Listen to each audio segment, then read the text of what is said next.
Coming up next, you'll find out why communication is important. Communication, yes. Have it, practice it, get better at it.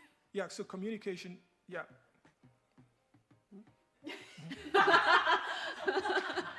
When it comes to communication, I try to be honest with Ayumi. I try to be honest with her. The other thing I do is I try to choose times when we have certain discussions. So if there are concerns, I have to make sure the timing is right. That's another thing that has helped. She's my reality check in that respect. I always run things by her. Communication, we've had to learn to, meet in the middle. That's exactly right. I think we try to be good listener first, and then try to be honest. When I say something wrong, he can tell me that hurt me, or that's not what he meant, or we can discuss honestly. So I think we've learned that different times call for different communication, but that daily communication of how are you actually doing has been big. Something we learned early on is setting those expectations. Even though we know that we were getting ready to leave town, and I knew that we had to leave by a certain time because I had to drop something off. I hadn't communicated that to her, and she told me that she was going to be home after running one quick errand. That errand was at Target, so like 2 hours later she showed up. It was not 2 hours. It felt like 2 hours it was later like she showed up. 45 minutes. So at least 3 hours later she showed up, quickly scrambled to get the kids in the car and go. And that was not fair because I hadn't communicated my expectations, she hadn't communicated hers. At first, when we were going through difficult situations, she'd start talking and going through her thought process, and I would be sitting there absorbing it, and she's like, I'm not getting any feedback from you. I don't know how to feel. And so it was one of those things that it used to be a roadblock for us. And then Jordan would say, she started leading conversations like this. Hey, I know you're gonna need some time to process this, but here's what's going on. Here's the trouble I'm having with it. Think about it and let me know when you have some thoughts. And just... I'm still not completely good at that though, because I still will start processing out loud. And then because he's not talking, like I'll just talk myself to a solution and be like, okay, well, there we go. There it is. And so I think even recognizing differences, like I want to take the action. Like I see the solution. I've kind of thought through that. Let's go. And Blair's really good about slowing down and making sure that we're making the right decision and also taking everything into consideration that we need to. He's also the first person to be like, we should pray about that. You know what? We're talking a lot about it. Like we should probably get that to God.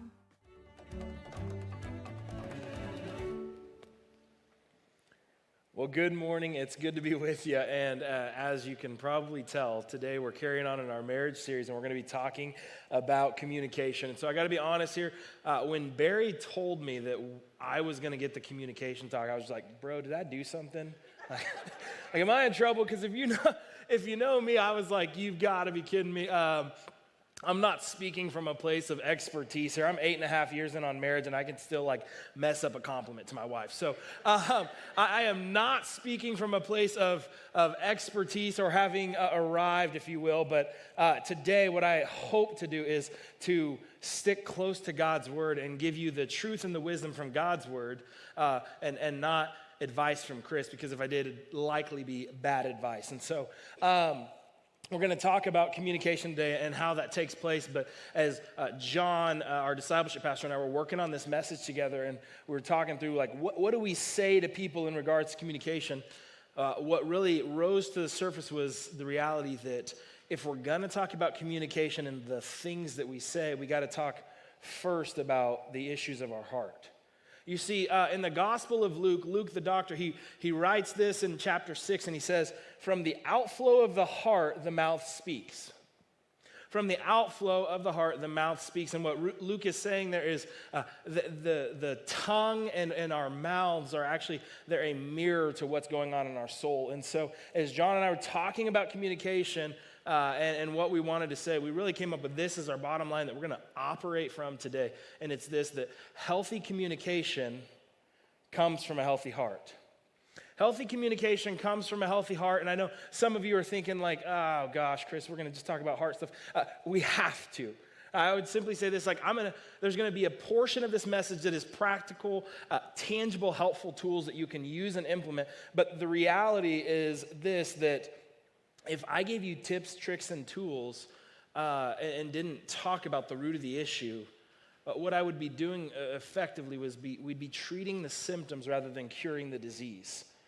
And what we know to be true is if you go to a doctor and he says, hey, I know what you got going on with you, and we have a cure for that, but I'd like to just manage your symptoms, and he doesn't want to put to death the disease, then that's really not going to be helpful in the end, and eventually it's still going to cause some problems. And so we're going to talk about heart issues first, and then we're going to get to the practical, tangible things. But you have to know, as I'm talking to you today, to just get tips and tricks and tools like that stuff's, you could go to a Barnes and Noble, you could go to a bookstore, and there's going to be a section titled self-help or marriage and communication, and you can find man's wisdom on tips, tricks, and tools on how to do better with your communication, your relationship. You could find a TED Talk or some guru, but the reality is I believe that those things do not get at the heart of the issue unless they're talking about God and his wisdom and the wisdom that he has for us. And so aligning our hearts to him. And so we're going to jump in James chapter 3. If you have your Bibles, you can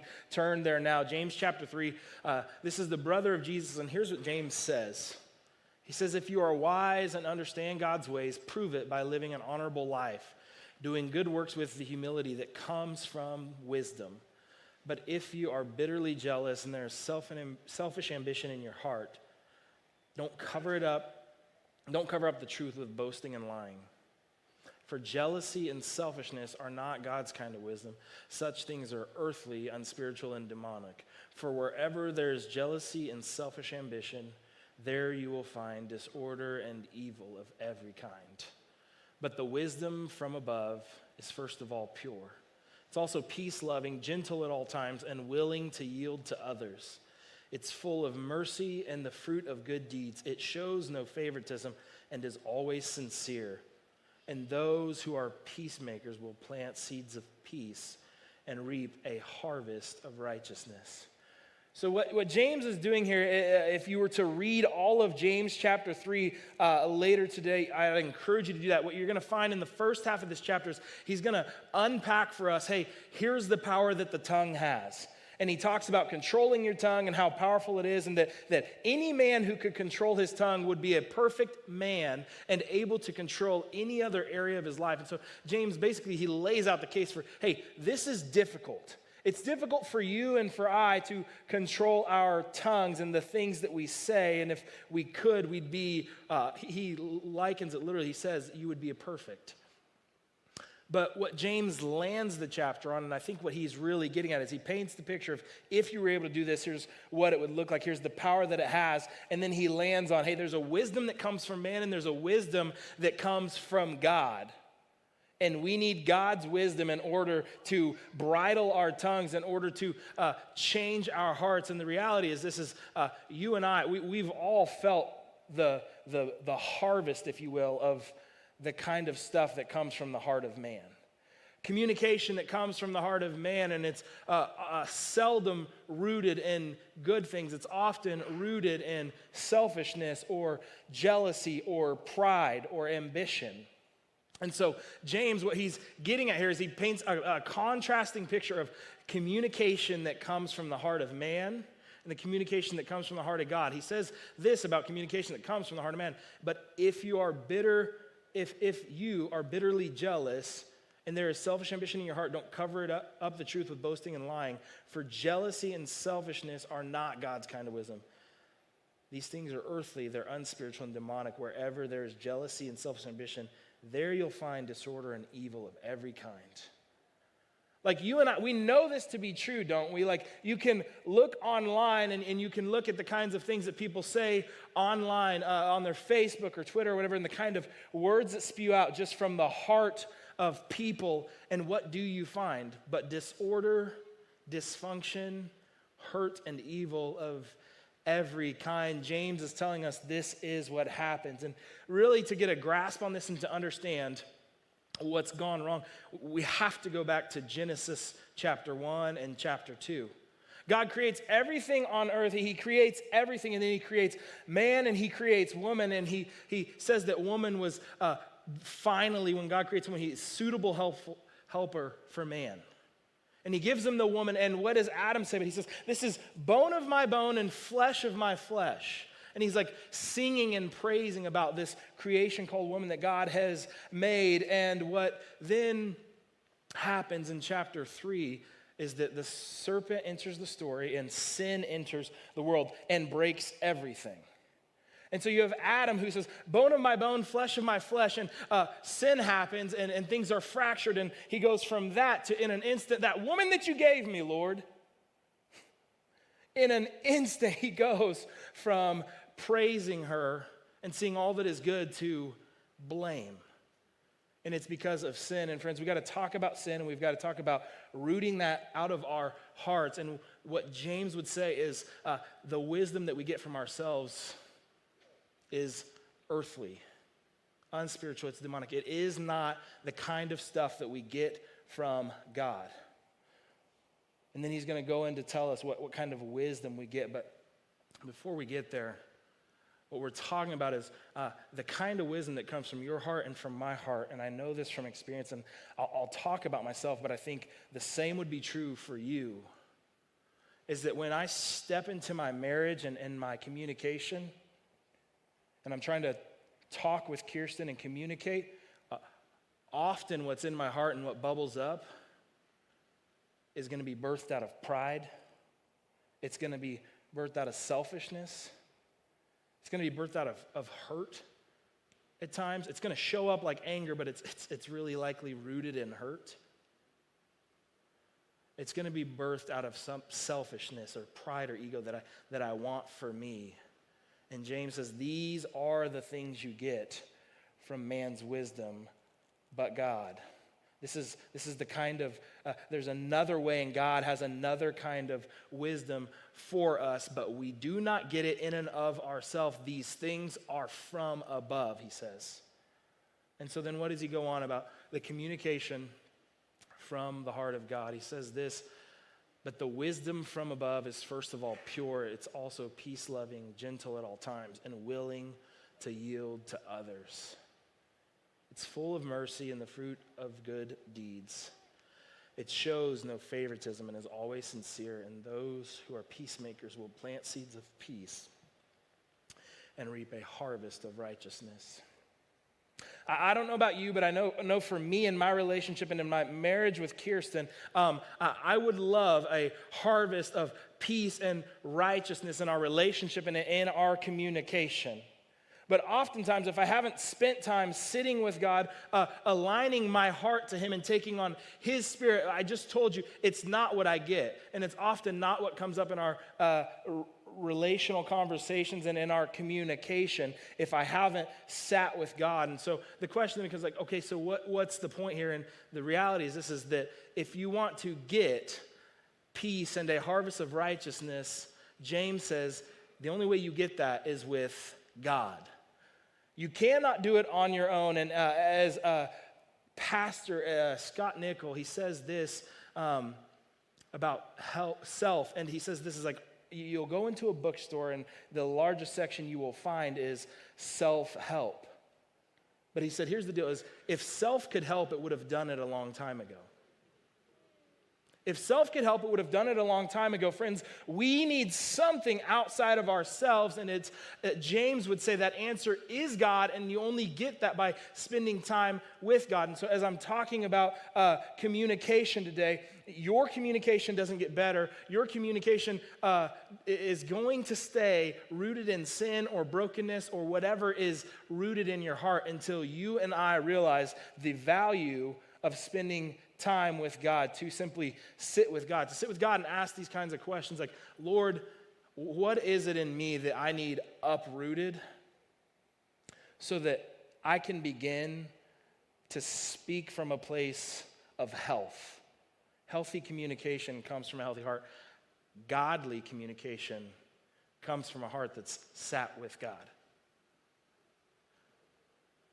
It only comes from you and from me sitting with God. And as I said earlier, if I can give you all the tips, tricks, and tools, and I believe they'll be helpful, and we're going to give you some of that. But if you don't understand this piece, the reality is this is you're simply treating symptoms.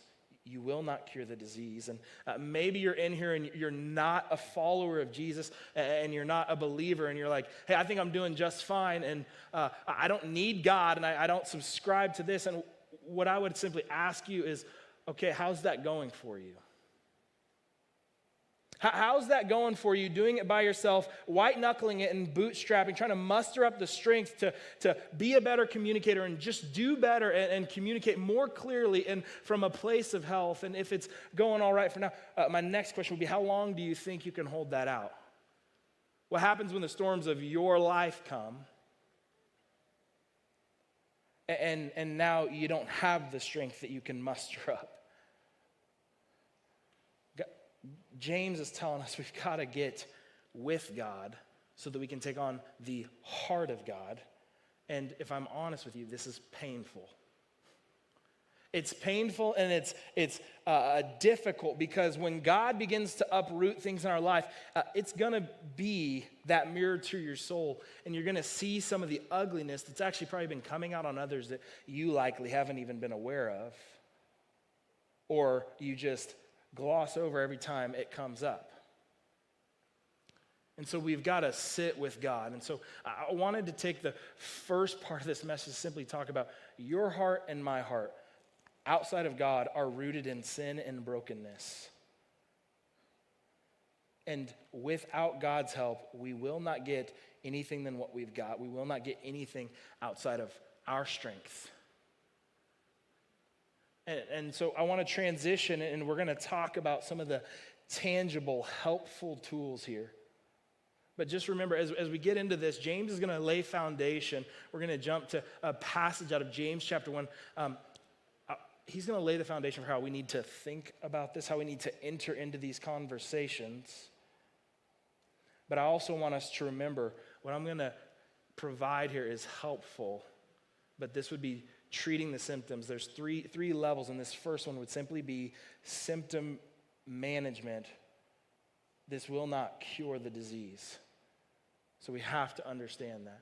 James says this in chapter 1. You must all be quick to listen, slow to speak, slow to get angry. Human anger does not produce the righteousness God desires. So get rid of all filth and evil in your lives and humbly accept the word God has planted in your heart. It has the power to save your souls. James lays the foundation. He says, slow to speak, be slow to anger, and be quick to listen. As we walk into these practical, helpful tools, I want you to hear that. I want you to remind yourself. And if you decide to try some of this stuff out later, I want you to read over this verse. Pray through this verse before you enter into a conversation. Because here's the deal. What I'm about to share with you, I just did with my wife 2 nights ago. And we're going to continue to do it because it was really helpful, but I'd be lying if I told you that it was fun. In all reality, it was painful. It was painful and it was difficult, and you can ask her. I told her, I was like, hey, so I want to do something that I don't really want to do, but I feel like we need to. And it's going to hurt and it's going to be painful. But I believe it was truly helpful, and I believe it's going to help you. And so I just want to lay the foundation. Slow to speak, slow to get angry, quick to listen. So this tool here, the first step of this or level of this is called the Daily Temp Communication Tool. And it's simply a tool that you can use to help maybe up the communication in your marriage and to begin to hear from your spouse regularly, something you can do every day. And when I say spouse, your spouse, boyfriend, girlfriend, fiance, whoever you're in relationship with, you can apply this. But here the first one is this, is to share appreciation. One person's going to go. One person's going to go all the way through this, and I'd say, husbands, if you would have the courage, lead out on this. Lead out on this and ask of your spouse, your significant other, your boyfriend, your girlfriend, ask of them first, and you're going to go through all of these and just hear from them. But the first one is to appreciate the other person. Share something with them that maybe you haven't shared in a while, that they need to hear that you love and appreciate about them. and then you're going to move on, and then we're going to move to new information. You're going to inform them. So you're going to ask them to inform you on, hey, what's one thing that you need me to know about your day that I don't know? What's one thing that you need me to know that I don't know? And then we're going to ask for clarification, and this is where the tension and the pain begins to set in. But we're going to ask them to clarify something that's taken place in the last week. So maybe it's, hey, the other night we were talking about finances and you got really quiet. What was that about? Maybe it's, hey, we were discussing the kids the other night and you got really anxious. What's going on there? You're going to ask to clarify. And then this is the part that, I got to be honest, just sucked. Because the reality is this, is that we're going to ask for a complaint with a request. And I say that it was difficult because I knew what was coming. I knew it could have probably been one of 5 things, and it was one of these things. And the reality is this, is that when I asked Christian, hey, what's a complaint that you have of me and a request that you have for me to help fix this or to try to do better in this area, what's difficult is the fact that what she told me, she's said 1,000 times. But I think for the first time, I actually heard her. Okay? We're going to ask for a complaint with a request. Hey, what am I doing wrong? Where's an area that I could lean in and do better, and how would you propose that I do better? And on this one, when this is all done, the other spouse, partner, fiance is going to go, your complaint with a request cannot be a rebuttal to theirs. Okay? Just want to, I know who I'm talking to, and if you're like me, that's where you want to go. It can't be a rebuttal to theirs. We're going to move on, and then you're going to share a hope or a dream that you have. It can be big, it can be small. Hey, what's one hope that you have? If you're like my wife and I, it's like, I hope the kids sleep through the night. But maybe your hope is something smaller, like I hope we travel in Europe. I'm just kidding. But maybe you hope or have a dream to travel Europe or go see something with your spouse. Share that. And then you're going to sync up with each other. Just going to say, hey, what's something that is going on tomorrow that we need to be aware of, that you would like me to be on the same page with you about tomorrow or later this week, and then share that. And then the last one is prayer. Ask them to, well, what's one thing that I can be praying with you for? Okay? And when that's done, pray with them. Pray with them and sit and listen and take in the things that they've said. And then if you want to have the other person go, trade places and go. But your job as the person leading this and asking this is to simply sit and to listen and ask the questions with no remarks. But as I said when I started this portion, this is symptom management. This will not cure the disease. If you want to go to another level to cure the disease, then the next point would be to simply, you need to sit with God.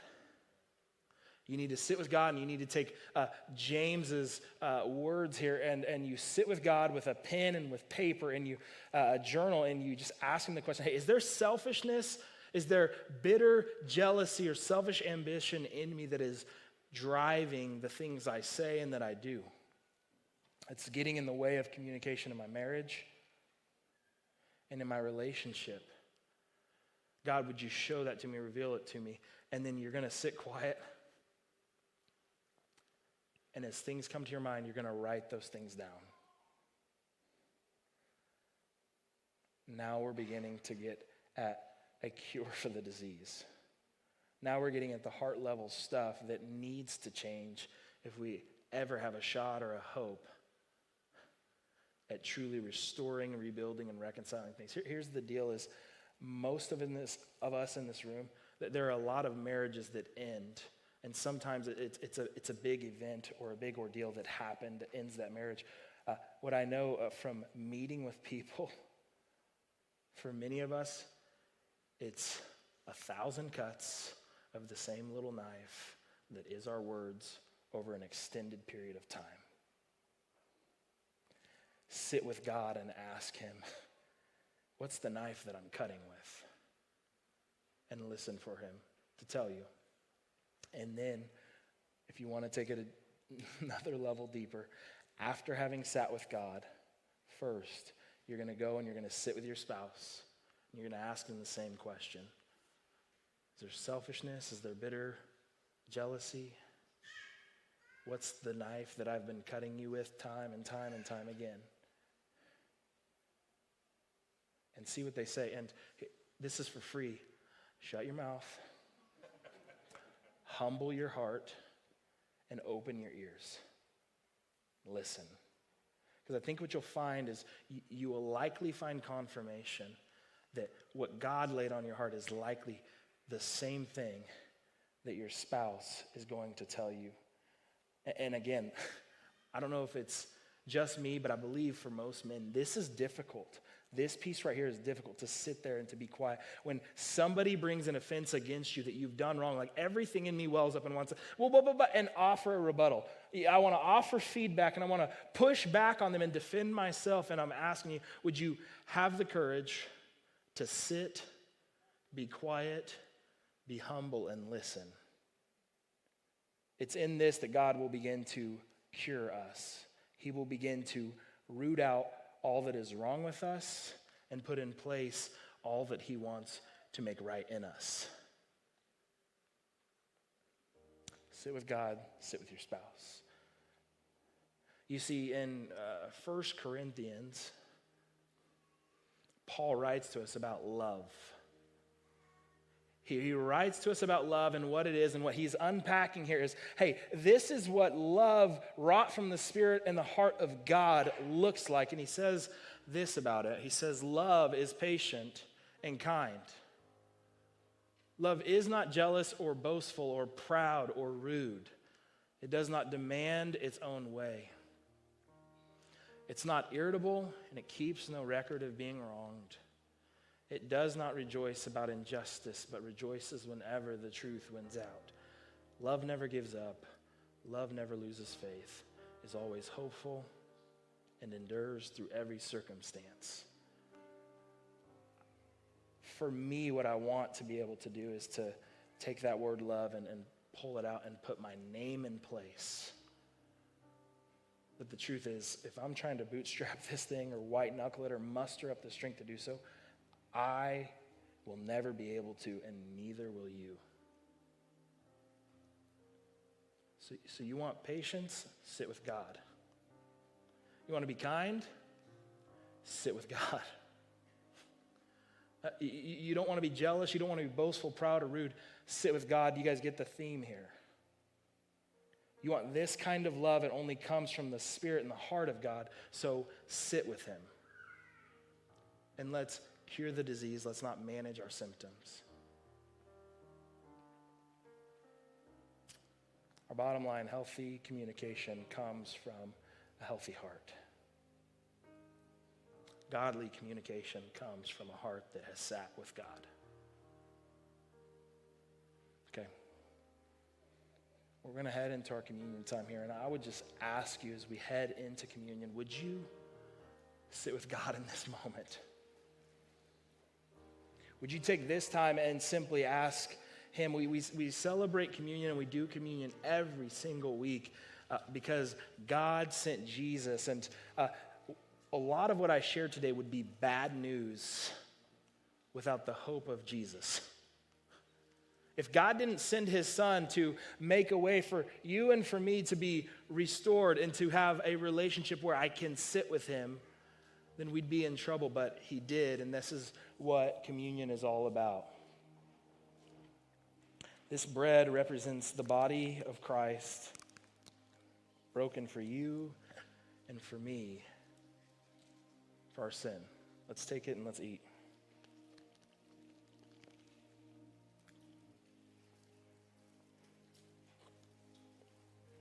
This juice represents his blood that was shed for us on the cross. Let's drink.